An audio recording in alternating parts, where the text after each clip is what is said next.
The Energized Show, up the Irish.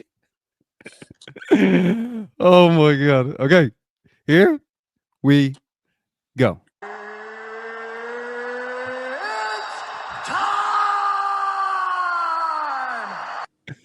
Okay, what's going on, guys? Welcome to a brand new episode of Energized, brought to you by Or Kings Competitions. Ross, are you intoxicated or something? Introduce the guest, man. Today, we are bringing you undefeated PFL superstar. It's the one and only. It's the Moville Mauler. It's Darragh Kelly. Darragh, how are you doing, my friend? I'm good. Good. Good. Great to see you, bud.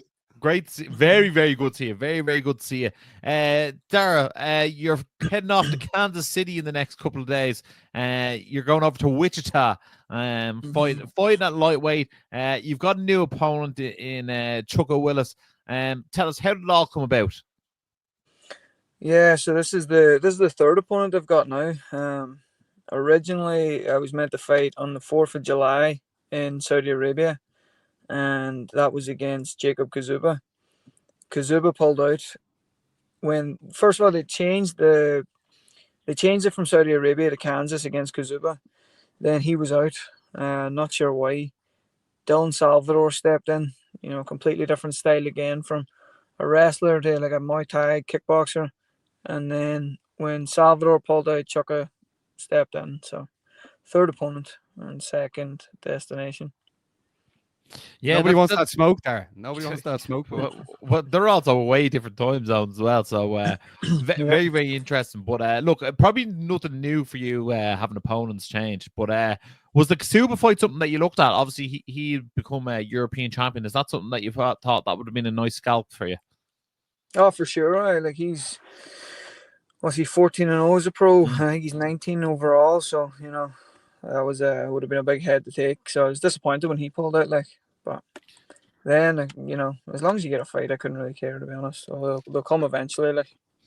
And tell us this. Obviously, we haven't seen you out since September 2024. So that's what, about 8 or 9 months since we're going to last see you in the cage. Is that frustrating for you, Darragh? Is it?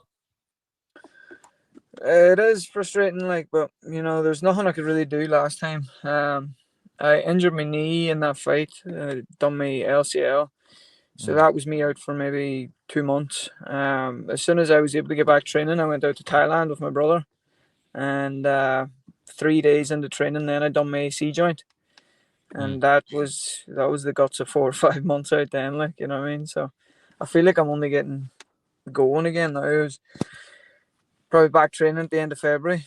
So, you know. What was it like being out of training for that long there? Oh, fuck, I'm used to it at this stage. I'm always injured. Do you know what I mean? Just part of it, Was it a bit extra bitter considering you just flown out to Thailand, you were going to do a bit of training over there, you know, a bit of paradise out that way, and then all of a sudden that sort of swept from underneath you?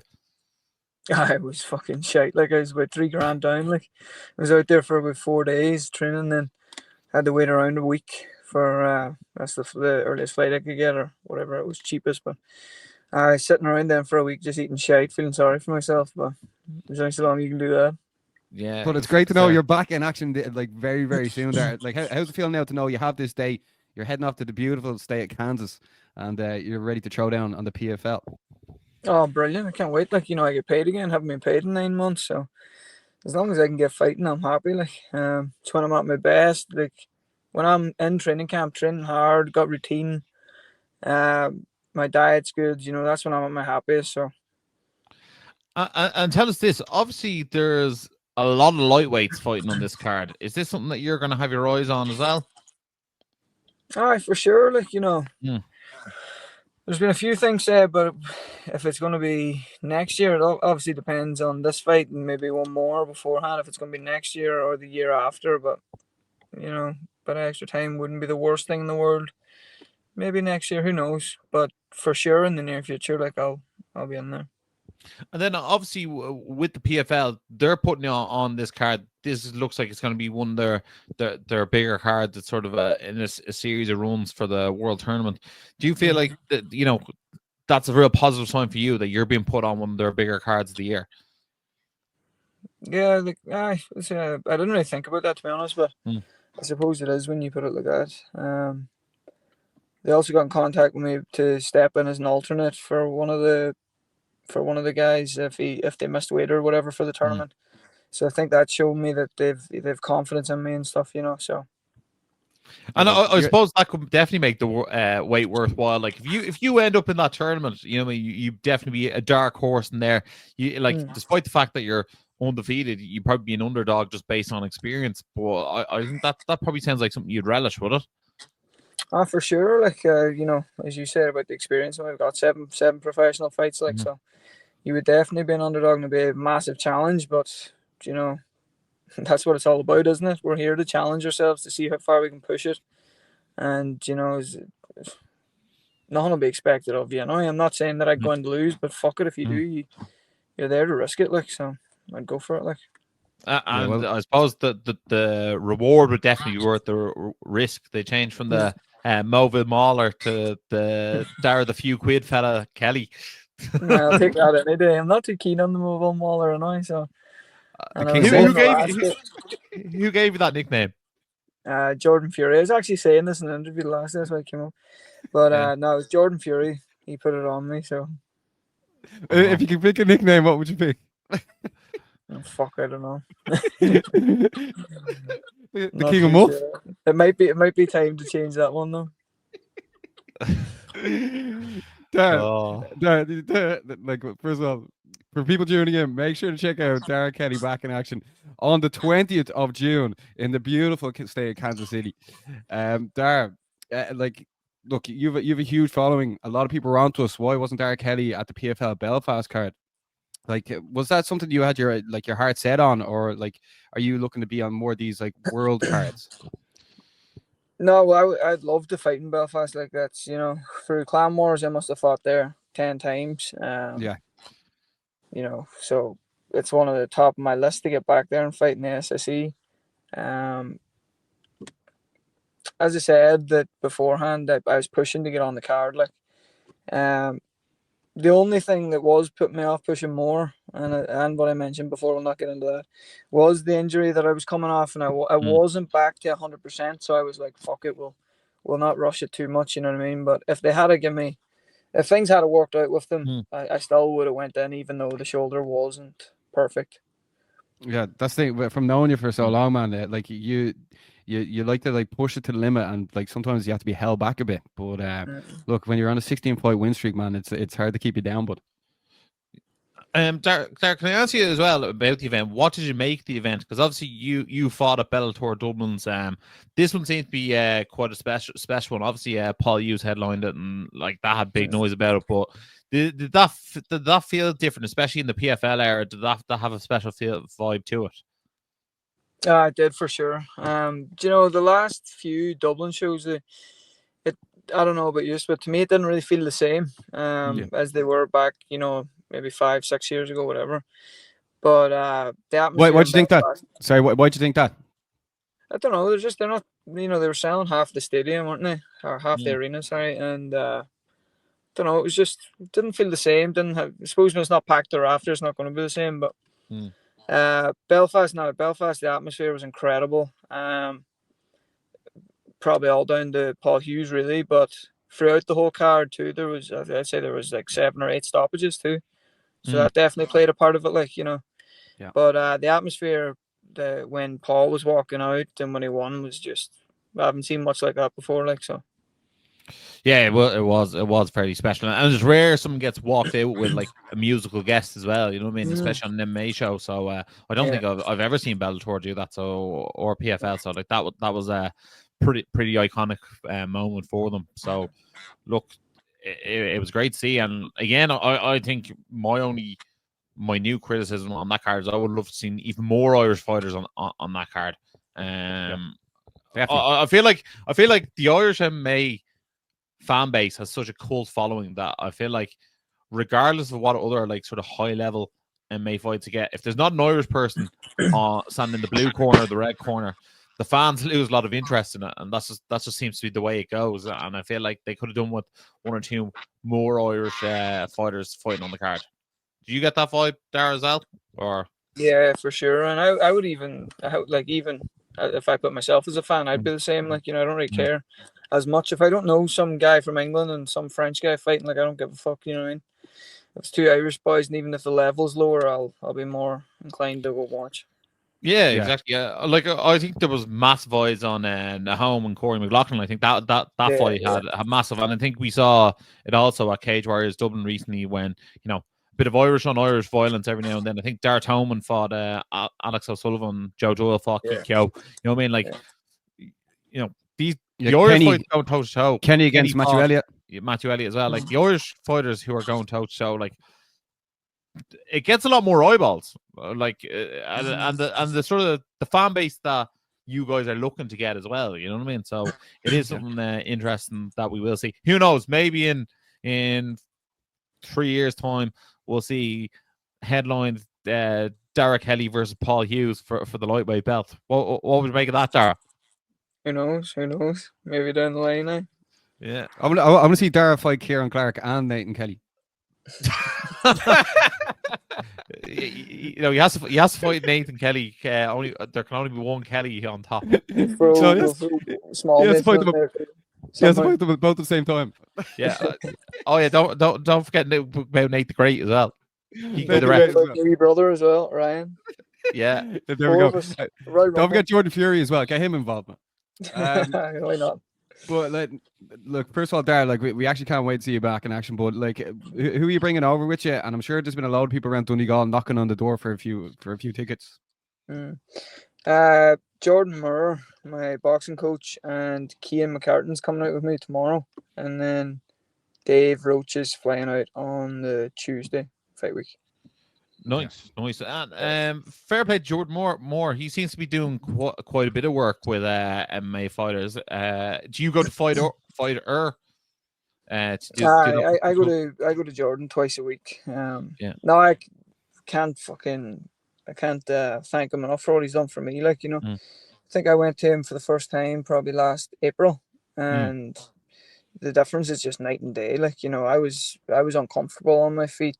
When I look back, I was panic wrestling more than anything. And he's just completely flipped the script on his head. Like, I'm as comfortable on my feet now as I am on the ground. So he's fucking night and day changes to my fighting style.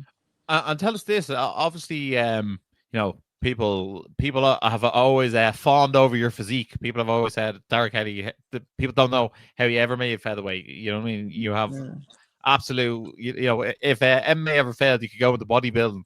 But obviously you've added this boxing to your repertoire.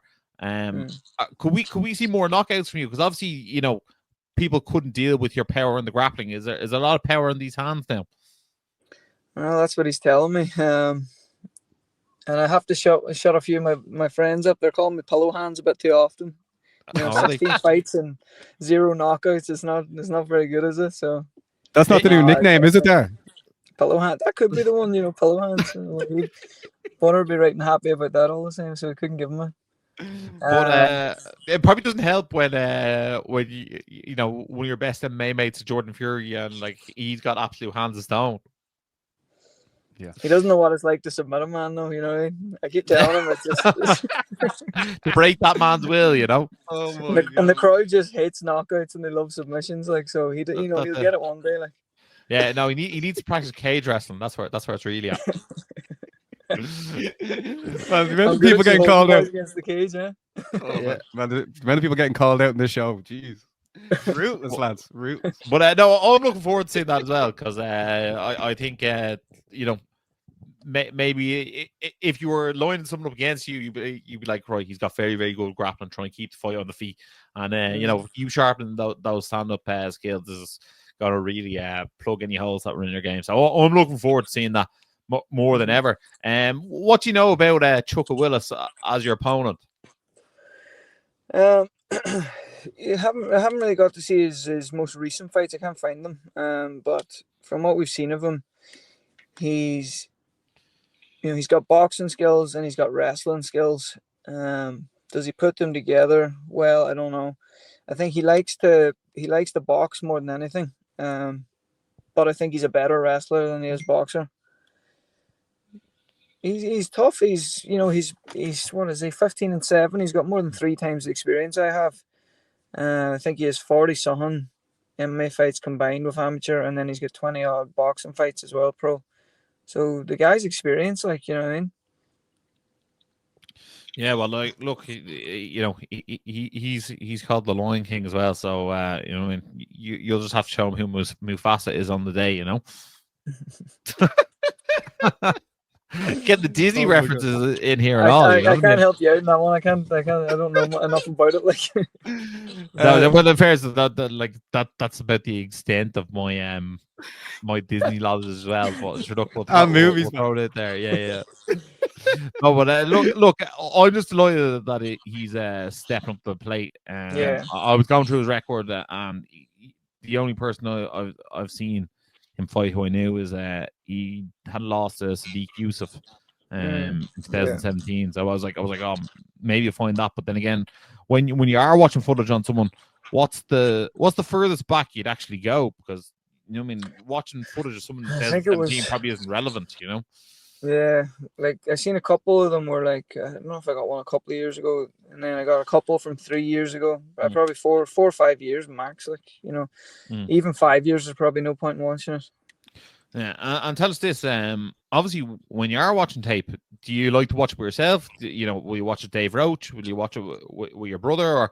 Or how much tapes would you watch in a fight camp? Probably not enough. I should be watching more. I've probably watched about 10 of his fights, you know, but my coaches are watching, they're telling me, so, you know, I trust in them too. I probably could be studying more, but it's not something I do that much, to be honest. Yeah, Darragh, can you tell us a bit about how your brother's getting on as well? He's obviously a name on the scene that's coming up and people are keeping an eye on. Can you just let us know a bit more about him? So the same thing again, you know, he's only 20 now. He's fighting at 75 kilo. So he's 5-2. And I said we were fighting him at lightweight, but I think that was killing him. He's fighting 75 now. The weight cut was just too much for him. And same story with me, with the striking, going to Jordan Moore. So we both started going to Jordan at the same time, and Ryan never had a striking coach that was giving him one-on-ones and things like that. So we were both basically just, you know yourselves, our style. We were both basically straight up grapplers, like. Yeah. So the changes in him is ridiculous now since he went to Jordan again. So I'm excited to see now. He's almost a year and a half out of the cage, but, you know, as long as he deals with that wee bit of pressure and of not having fought in that long, he's definitely looking the best he's been. So I think he'll get the job done. No, shout out to Ryan. Darragh, you're obviously going out. You're going to be the only Irish person on this PFL card on the 20th of June. Is there anything you want to say to the people that are going to be tuning in to watch you live and go continue your undefeated run and go 17-0, 17 win streak as well? 17 win streak. I'll be going for that knockout. I'll be looking for it and get rid of pillow hands forever. Put it to bed. But nah, that is what I want. I want to knock him out. Now, in fairness, I don't think he's ever been stopped, this guy, and he has taken some big shots. And I've seen a few of the commentators saying he's got a chin, so we'll see. I want to test his chin anyway and show off some of my improved striking again since last September. What about this nickname, Darragh, right? Obviously, Darragh Kelly, DK, most famous DK, Donkey Kong, Darragh Kelly. What's you got? Heard that my whole life too, and I've been trying to get rid of that one. Oh, jeez, he hates all his nicknames. I was saying when I was about 10, people were calling me Donkey Kong, and I was trying anything I could to get rid of the nickname. So I started calling myself Drift King, thinking that was better. You're fighting at SPG where the emblem is a gorilla as well. Donkey Kong. True, it's kind of fitting, isn't it? Yeah, I'm in. But you'll have to get rid of those pillow hands first. That's true. It's true. Darragh, we want to thank you very much for your time. Make sure to check out Darragh Kelly on the 20th of June. It's definitely not a fight to be missed. Darragh, we're going to thank you very much for your time. Best of skill and enjoy the rest of your day, bud. Yeah, nice one, lads. Thanks for having me on. The Energized Show, up the Irish. There we have a Bosmo. Darragh So, Kelly. Darragh Kelly, man, what a man! For the people tuning in, make sure to like and subscribe because we are here every week, and make sure to tell a friend. Ross, Darragh Kelly, the Moville Mauler, some man, isn't he? He is some man. He is some man. And we are going to go from one SBG athlete to another. We're going to look at Gary Rooney. He got an unbelievable armbar finish at Cage Warriors 189 in Rome. It was actually just picture perfect. The way he came up with that arm, he wasn't letting go of that arm for love or no money. That was one of the tightest arm bars I think I've seen in a very long time, Baz. What about you? Yeah, it was as if he had Velcro on his arms and his chest. Ross, the thing is, going into that fight, there wasn't actually much hype from the Cage Warriors social media on Gary. Like, we were obviously in contact with the organization, being like, have you got Gary Rooney stuff there? But then once he gets the win like that and the way it exploded after, I think they were like, look, I think we have a star here. Yeah, absolutely. Look, obviously this show was built to hype up the Italians and, promote Italian MMA. And I feel like the three Irish fighters stole the show, and I feel like Gary Rooney set the tone. Obviously, Gary Rooney has a massive following in Ireland. The Irish fan base, he's very well respected amongst the martial artists in Ireland as well. Like, look, we've seen him cornering Sean O'Bannon over in the UFC on numerous occasions. Gary Rooney is an absolute stud. Obviously, black belt under John Kavanagh as well in SPG Ireland. He went on there. He put on an absolute performance and a half. And he went and he's announced himself to that Cage Warriors flyweight division. He's moved to 3-1 now, and he's a force to be reckoned with there. Definitely. Like, I remember we saw him at a couple of the Cage legacies, but the Rooney chant was very, very loud. Imagine that now, the next Cage Warriors in Dublin, September. Yeah, I think he's an absolute model for a coddle to be on the card. I think it's absolutely incredible to see. And Gary Rooney is definitely a name to keep your eye out for. Exactly, man. And with that being said, we're going to also have a look at Ryan Shelley. Ryan Shelley, the Team KF man, I felt like he really, really needed this win, and he got a spectacular rear naked choke win. At moments, they actually did corner cam with Chris Fields, and Chris Fields was almost gyrating him in the corner, saying he's not listening, and then all of a sudden, Ryan Shelley comes up on Simon Delana, is that how you say it? His back, gets a body lock triangle, and that's like a famous Shelley move, that body lock triangle.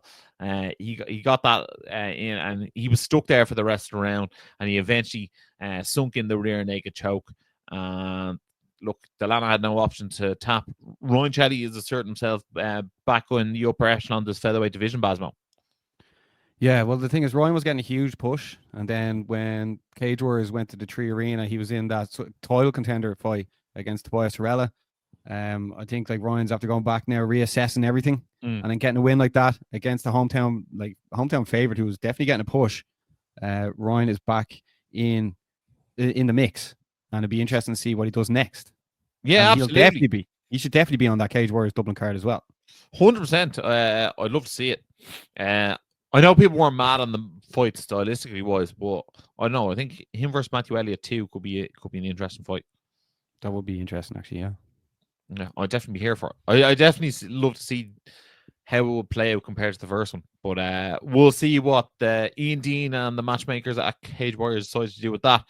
But the man who stole the show in Rome was Paddy McCorry. From the start of the week till the post-fight celebrations to the Instagram post, with the caption of the phone call at Dana White, Paddy McCorry, it really was his night. He made a statement not only in the cage, but a political statement that seems to be heard around the world. Paddy McCorry seems to be now one of the most followed fighters from the island of Ireland on social media now. This was absolutely crazy, Ross. I actually don't think I've seen something this big. Like, obviously, taking out the Conor McGregor stuff, I don't think I've seen such a viral moment in MMA in Ireland since maybe Paul Hughes Nurmagomedov. Like, I think this was enormous. I think before going into it, like Paddy was roughly what about, like he was on the Ultimate Fighter, Mm. and the amount of press he's after getting from this, I think he's like 6 or 7x his following online. I think he's 10 times that. Yeah, I know. Like it's hard to really do the maths now because like I wouldn't be looking at how many followers. Yeah, and I also don't think it's stopped. I think to this day he's still getting hundreds of followers a day. Yeah, it was a huge moment for him. It's not like I've never seen anything like it really. Like it's hard to compare the Paul Hughes thing because Paul obviously lost, but like and Paddy won, but like yeah, but I feel like Paul Hughes not only was it like a moral victory, but like it was a controversial loss, as in like a lot of people thought he won. I wouldn't even compare it to that. It's more. I think you just make the natural comparison because they're teammates. I honestly don't think there's been a win like this. I don't think anyone's sort of not been fighting for a title or not. You know what I mean? Like probably the closest thing to it is maybe McGregor beating Marcus Brimage over in Sweden's UFC debut. Like that's probably the closest thing to it.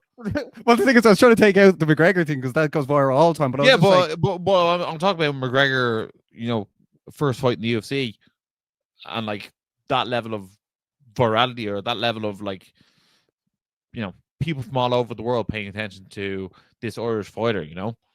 Yeah, but but see, the thing is, I don't think like Instagram and Twitter, like I think Twitter was sort of just starting. I don't think Instagram was that massive then, you know.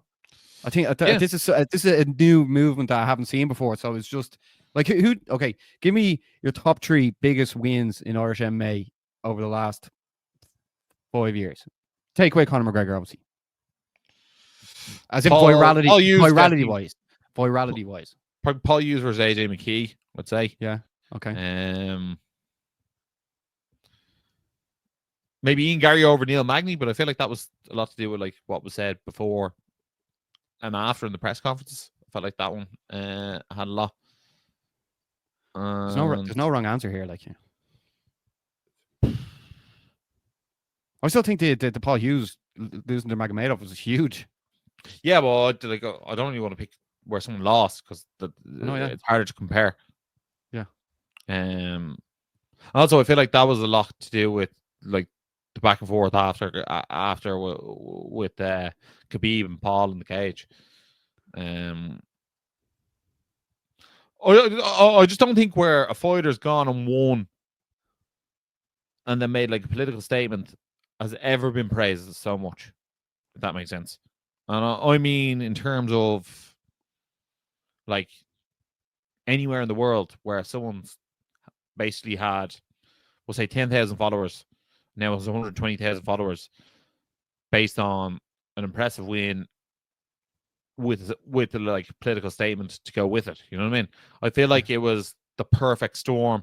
I feel like obviously Paddy being from Belfast with the virality of Kneecap at the moment as well, probably doesn't hinder the moment one bit, you know. So look, Paddy McCorry obviously is a very good talent. He's his next fight, I think, for him is either going to be on Cage Warriors for the title, or I feel like it's going to be on Dana White's Contender Series, which it is for me. I don't mind, but I think obviously for him, he wants to do Contender Series. He's already been on the Ultimate Fighter. He's already got a win on the Ultimate Fighter. So like, you know what I mean? He's knocking on that door, and I think someone like him on Dana White's Contender Series, I feel like Dana White would only but love him, to be honest. Look, he has options, man. That's what it's all about. And it's not like he wasn't trying to finish that fight. Like some of those elbows he's written down were like, you know what I mean? Like they all have bad intentions on them. I felt like he was playing with his food there. I think he was trying to. I think he was making the statement before he actually went and made a statement. Yeah. You know, that's the way it looked to me. Look, it was a perfect night in Rome. Maybe bar getting the finish, but it was a perfect night in Rome for Paddy McCorry. You know what I mean? And things are heating up in that FII gym right now, Basmo. Yeah, do you know what, like I know you mentioned 2 fights there. I think like Rhys McKee obviously getting his first win in the UFC, that was pretty big, and then I think Shauna Bannon getting her win as well, and then also Will Fleury becoming champ as well. Yeah, I'm trying to. But like I still don't think No, this was just next level. Yeah, but This was just- I don't think any of them necessarily gained like 20,000 followers after any of those wins. I know. You know what I mean? And like Paul got pictures like with Ronaldo and all as well. It's just Yeah. like, I was just like, what was that massive? It's crazy, man. It was crazy. Very Mm. interesting. Like all eyes are on Paddy McCorry right now. Looking to see what he does next. I saw he was like sort of posting stuff and then deleting stuff. Like he was putting out a YouTube channel, then took that away, and then like now he changed his bio to manager Graham Boylan. So I mean, Graham Boylan's phone must be blowing up. Like the content we've put out of Paddy, the amount of stuff that's getting talked about in the comment section, like everyone knows herself what's being said. It's yeah. I'd like to see Paddy McCorry has always been a very, very interesting character. He's always been one of the top middleweight prospects in the country, and now he's really making a statement for himself. And look, I just hope the next move goes well for him, because he deserved it. He's been putting in the graft a long time, and he's a really nice guy as well. Yeah. Well, he's asked for that. He's asked for the Contender Series next. I think if he wanted the belt next, he'd say it. But I mean, I'm sure Graham would like love to give him that belt, and that'd be an amazing headliner to have a Cage Warriors Dublin. Like for the people tuning in now, obviously we had James Gallagher on last week, and there was an unfortunate incident in our background that we couldn't finish the show off. So that's where we're looking back at all the action from last week. Ross, anything to say on that? Yeah, just some of my family passed away, so it just didn't feel right to be doing podcasts in the meantime. So look, it is what it is. We're back here this week, giving you the recap of Cage Warriors, and we're going to take from one FAI man to another. FCC went down, 42 went down over the weekend. Owen Mass Oliver stole the show. He landed a ferocious head kick knockout in the first round. He defeated Reece Parr, who was undefeated coming into the fight. Omaz Oliver has solidified himself as the #1 bantamweight in the UK and Ireland. He is the man to beat. How much longer we're going to see him on the amateur scene, I do not know. I think the next time we're going to see him out is at the next Cage Conflict show, I think in October. This man is an absolute phenom. Every time we see him, he's getting better and better. He's shutting his opponents down, and it was really cool to see back that like he was practicing that left high kick in the back with Pat McAllister time and time again, and then he landed into the fight. It just goes to show that all that hard work and dedication is paying off for Owen Mass Oliver. He's an absolute phenomenal talent, and not only that, he's getting shout outs from the top dogs in the gym, and they know that he's putting in the work, and the work is paying off. So Owen Mass Oliver is definitely one to look out for, Basmo. Anything else you want to chime in there on that performance? Be interested to see if we do see Owen back in action before Cage Conflict that goes down on the 18th of October. But like Owen, fair play. But like the way he was sort of with the media over there, it felt like they were like, "Are you ready to sort of lose the Parr?" And he was not having any of that. So yeah, exactly. And I think it looks like he's going to be fighting Jared Ryan maybe at Cage Conflict. That's the fight that Jared Ryan's looking for. He's the bantamweight champion, and he's looking to go up and see if he can upset the apple cart and fight Owen Mass Oliver next. So look, I'm here for that fight. Yeah, but I'm sure Adam from FCC will want him back on that card again. Oh, absolutely. Absolutely. And as was touched on, I think he's the first ever amateur champion who's won belts in Ireland, England, Scotland, and Wales. So Owen Mass Oliver, the real deal. Even Richard Shore in the comments giving him the shout out. Shaky. So, yeah, Shaky's in the comments saying that guy's an unreal talent. And going from one unreal talent on FCC 42, bringing home a belt, to another one. Amy Scully, she is getting 1% better every single day. She is just someone who, you can't help but get behind when they fight. She absolutely dominated her opponent. Second round TKO. Had almost like a single arm Kimura in at one stage. Had her opponent's arm behind her back as she pounded her out to get the TKO win. Amy Kelly looked absolutely phenomenal. Scully. Scully, sorry. And with that being said, we were actually touching base with Jason from MMA On Point and Badian, who's the commentary for FCC 42, and they said they were blown away by both Irish talents. Yeah, well, Amy Scully created history there, winning the first ever FCC women's title. Like that, like her winning that, like I think FCC thought that like the girl she fought Anna was going to win that as well. Like I think they like they don't. I'm They not going to brought say the they Irish don't. over to lose. Yeah, I'm not going to say that they don't respect the Irish talent, but I don't think they knew what they were getting their hands on, getting the likes of Mass Oliver and Scully. Like these two don't mess around. Like these two train as if they're pros. I think everything I said about Omar Oliver about being the best bantamweight in the country, I think Amy Scully is the best strawweight in the UK and Ireland. I think she's the one to beat. She's the one to watch. And I think whenever her time is to turn pro, I think she's going to be an absolute force to be reckoned with. Also, with that being said as well, she is an IMAF world champion as well. She is just someone who is an elite talent on the amateur scene. And look, I'm sure there's not a million people signed up to fight her. I wouldn't be surprised if she has to move up to flyweight to get one or two people to actually accept a fight against her. Okay, here's the question. For both Mass Oliver and Amy Scully, what organization do you think they'll end up at? Well, I think Omar Oliver will probably end up turning pro and probably fighting a Cage Warriors fairly instantaneously. I also think like Omar Oliver potentially might fight a flyweight as a pro instead of bantamweight. Be interesting to see what he does there. And Amy Scully, look, she's obviously very close to Gary Rooney. He was in their corner. Maybe she ends up with Cage Warriors as well. Where they end up, in their final destination, whether it be UFC or PFL, hard to tell. Yeah, it's hard to know where the landscape is going. But I do think that they are two top talents and they will be two top pros. Yeah, exactly. Congratulations to Amy and Owen. It was great seeing what you did during the week. Carried yourself extremely well.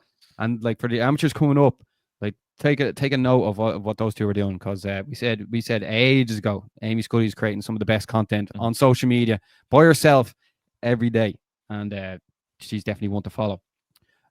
Ross, we were talking before we get into what Irish athletes are competing this weekend. Over the weekend, the UFC was back. UFC 316 went down in the main event. Merab Dvalishvili submitted Sean O'Malley in the third round.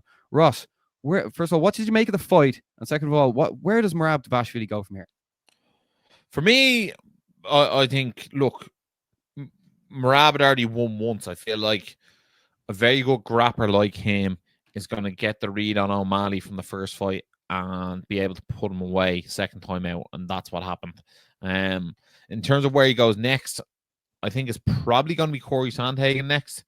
I feel like Corey Sandhagen is a more explosive striker than Sean O'Malley, so I think the first round, maybe second round, Corey Sandhagen might be able to give Merab some problems. I also think Piotr Jan is another opponent that could be there down the line. We'll see, but I don't know. I feel like now that Topuria has moved up to lightweight, could we see Merab maybe go up to featherweight and fight Volkanovski? I think that would be a very interesting fight. It's just hard to go against Merab. That gas tank is so elite and it's so strange to say that like cardio is the difference between these guys, but like the relentless pace that he keeps, people just cannot keep up with him. I think Merab has now solidified himself as the greatest of all time in the bantamweight division. I know you used to say it was Dominic Cruz, but then when you look at Merab's record right now, the way he's like, I just didn't think that Sean O'Malley had a chance unless he knocked him out. And Merab is just he's on a different level. As you said, that cardio is just unbelievable. He's got the highest takedown record in the UFC ever. What fight intrigues me next? I'm not too sure, because like I feel like he's like wiped out the division. Like for as a fan, I would have liked Sean O'Malley to win just because he's more exciting. But when you're that good, you're just that good. That the fight you did say potentially Volkanovski against Merab, that'd be very interesting. I think someone like Merab needs to go up and challenge himself even more. So that would be of interest to myself. Yeah, absolutely. Where would you like to see Sean O'Malley go next, man? Because he was the one getting the push the whole time fight week. It was all Sean O'Malley clips first. They barely even spoke about Merab. Like the UFC wanted Sean O'Malley to win this fight. Well, look, he is the star of the bantamweight division. He's someone who sort of transcends the sport. Sean O'Malley, Does he move up? hard to really know. Maybe they do the trilogy with him and Marlon Vera, just because that could sell well. Or maybe they do Sean O'Malley versus Henry Cejudo. They've had back and forth before. Oh. I feel like I like that one. both those could easily be, a co-main event to a pay-per-view or headline a fight night easily. I think they're more of a co-main for a pay-per-view, to be honest. And I wouldn't mind seeing either of those fights be 5 rounds as well. What about Sean O'Malley moving up? I wouldn't be against it, but I also think, obviously he struggles probably strength-wise against someone like Merab. I just feel like some of those bigger guys again. But if he does move up, a featherweight rematch with Aljamain Sterling could also be a good fight. Very, very interesting. Very interesting. Then in the co-main event, I'm here for, Basmo. That's what I'm here for. First time ever being interesting. Bar them Lion King references. Ross, Kayla Harrison is the new UFC bantamweight champion. She's indeed. Beating Juliana Pena. Kayla Harrison, man. She absolutely bulldozed her. Absolutely bulldozer, man. This wasn't even a competition. I got this pick right for once to say you're very proud of me. Where does Kayla Harrison go from here, bud? Yeah, I think Kayla Harrison looks like she's going to fight Amanda Nunes, and I think that's the only fight in the division. Like, if you really look at the women's bantamweight division, like, it's fairly bleak to say the least, and like that's been nice about it. Obviously, like, I don't think people will be fawning over seeing Kayla Harrison versus Raquel Pennington. I don't think people are like, oh, Kayla Harrison to fight Caitlin Vieira either. I just don't see people looking to see that. Like, Harrison's already beaten Vieira by decision. She's beaten Holly Holm. She's beaten Juliana Pena now. You know what I mean? Kayla Harrison, I don't see, a lot of people there being like, let's see her fight anyone bar Amanda Nunes. Like, number 4, Norman Dumont, no thanks. Number 5, Macy Choisen, no thanks. Number 6, Irene Aldana, Aileen Perez, Moira Bueno Silva, Yana Santos, Carl Rosa. I feel like some of these girls, like, not being funny, but like Misha Tate is still in the bantamweight rankings. Like, bantamweight needs some serious injection of contenders, and I feel like you could probably shelf the bantamweight vision for maybe up to 6 months, and maybe say Kayla Harrison versus Amanda Nunes sort of November time, maybe, and let someone try and make some noise. Like, all it would take is 2 wins, and you need to make a bit of noise, and you're the next contender. Do you think Valentina can move up again to fight Kayla? I think that would have been an option, but I don't know. Kayla Harrison, she's a big girl. She's a big girl. Like, I don't think that move might look more appealing against Juliana Pena, but I don't think that move looks as appealing. Like, Kayla Harrison on fight week weighed more than Merab and Sean O'Malley did. And Patchy Mix and Mauro Bautista. So, like, at the end of the day, like, Kayla Harrison, I don't know how many fights she has left at bantamweight, and I don't think she can turn around fast either because the weight cut's so hard. Yeah, I thought she said she has to diet 12 weeks out, and the only like cheat she has was like she cheated 3 times, and it was like a spoon of peanut butter. Jeez. Loyal to the game. That's like, look, that's why you become an Olympic gold like medalist. Like their dedication to the sport is I have a lot of respect for it. Yeah, I have a lot of respect for it as well. Ross, is there any other fights on the card that you want to talk about? Because obviously people are glory hunters that tune into the show. They love the good, they hate the bad. They love the title fights. Yeah, well, I think Patchy Mix was a real letdown. Making do you believe there is like the UFC, like you can get caught under the big lights, Bruce Buffer announces your name and people like they shit it? potentially, like I don't want to take anything away from Mario Batista. Like he fought, like he beat Jose Aldo, now he's beat Paddy McCorry. I feel like he needs a big step up in competition next. Like I wouldn't be out of this world for him to get a title shot really with those 2 wins on his resume. But at the end of the day, Paddy McCorry, he looked like his boxing skills weren't there really. So yeah, hard to know.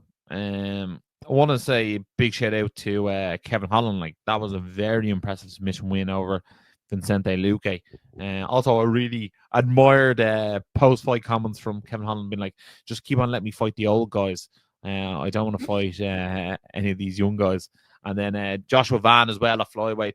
He's definitely someone who could be gunning for Alexander Pantoja soon. He actually called out Brandon Moreno for UFC Knockshake. So that's definitely something to look out for. But yeah, they're sort of my thoughts on the card.